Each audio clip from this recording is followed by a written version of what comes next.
இன்றைய நித்திய வார்த்தை யாத்ராகம் 34:24 சொல்லுகிறது, உங்கள் எல்லைகளை விஸ்தாரமாக்குவேன். ஆம் என் அன்பு தேவப்பிள்ளை, அவர் சொல்ல, உன் எல்லைகள், உன் வருமானம், உங்க வேலைஸ்தானம், உன் குடும்பத்தில் சமாதானம், ஊழியங்கள், உன்னுடைய ராஜ்யங்கள் எல்லாவற்றையும் என் தேவனாகிய கர்த்தர் பெரிதாய் மாற்றுகிறது. இந்த வாக்குத்தத்தம் உங்க வாழ்க்கையில் இன்னைக்கு கிரியை செய்யும். விசுவாசத்தோடு சொல்லுங்க, கர்த்தர் என்னோடு பேசியிருக்கிறார்.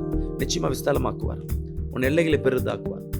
ஆபிரகாமுக்கு கொடுத்தது போல சங்கதிகளை பெருக பண்ணுவேன், கால் மதிக்கும் தேசத்தை உனக்கு சொந்தமாக்குவேன்னு சொன்னது போல என் தேவனாகிய கர்த்தர் இந்த நாளில் இந்த நித்திய வார்த்தையின் மூலமாக கர்த்தர் உங்களை பலப்படுத்தி கொண்டிருக்கார். God bless you.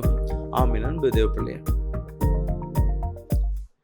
அநேக காரியங்கள் நமக்கு இந்த பழைய ஏற்பாட்டில் இருந்த வாக்குத்தத்தங்கள், புதிய ஏற்பாடு நமக்கு என்ன இருக்குன்னா புதிதாக இருக்கும். இப்போ வாழ்கிற வாழ்க்கைக்கு வேத வசனத்துக்கும் நிறைய காரியங்கள் மாறுபட்டு இருந்தாலும் ஆனால் பொருள் ஒரே மாதிரி இருக்கும். இந்த வார்த்தைகளை படி ஒரு சாட்சியை அவங்களுக்கு சொல்ல வருகிறது. உன் எல்லைகளை விஸ்தாரமாக்குவேன்னு கர்த்தர் சொல்லியிருக்கார். இந்த வார்த்தையின்படியே ஒரு சகோதரி என்ன பண்றாங்க, அவங்க வாழ்க்கையில் இது உண்மை நடந்துச்சு. அவங்க அப்பா அம்மாவோட நிலம், இந்த அம்மாவுக்கு அந்த நிலத்துல தான் இருக்கிறாங்க. அப்பா இறந்த பிறகு அண்ணன் தம்பி 2 பேரும் என்ன பண்ணிட்டாங்க, வெளியே ஊரில் இருந்திருக்காங்க. அப்பா அம்மா இறந்த உடனே இந்த சகோதரி என்ன பண்ணுறாங்க, அந்த விட்டு தள்ளுறாங்க. ஏன்னா அப்பா இடம் பெண்ணுக்கு சம்மந்தம் இல்லைன்னு சொல்லிட்டு அந்த இடத்த இவங்களை தள்ளி அந்த இடத்த விற்று அந்த வருமானத்தை இவங்க எடுத்துக்கிட்டாங்க. அப்போ அந்த சகோதரி எதுவுமே இல்லாதபடி அனாதை போட்டு காணப்படுறாங்க. நிறைய பேர் சொன்னாங்க, அவங்க அப்பா அம்மா கூட கடைசியில் நீ தானே இந்த இப்போ நீ கொஞ்சம் கூட கொடுக்காம ஒன்று ஏமாற்றிட்டாங்கன்னு இந்த அம்மாவுக்கு வந்து ரொம்ப அழுவேன்.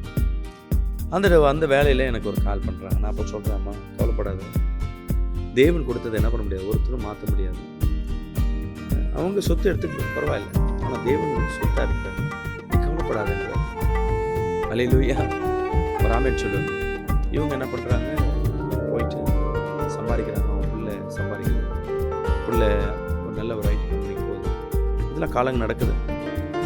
ஒரு 2-3 வருஷத்துலேயே அந்த பிள்ளை என்ன பண்ணுறாமா, அவங்க ஒரு அப்பார்ட்மெண்ட் வாங்குறேன்னு சொல்லிட்டு ஒரு அப்பார்ட்மெண்ட்டை வாங்கி அதுக்கு லோன் கட்ட ஆரம்பிச்சிட்டாங்க.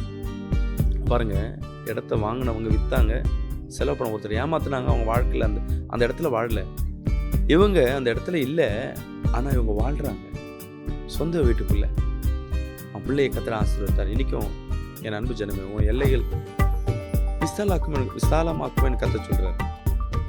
நிச்சயமாகவே குடும்பத்தில் சமாதானத்தை விசாலமாக்குவார், குடும்ப உறவுகளை விசாலமாக்குவார், வருமானத்தை பெருக்கப்படுவார். கர்த்தர் ஆசீர்வதிப்பார்.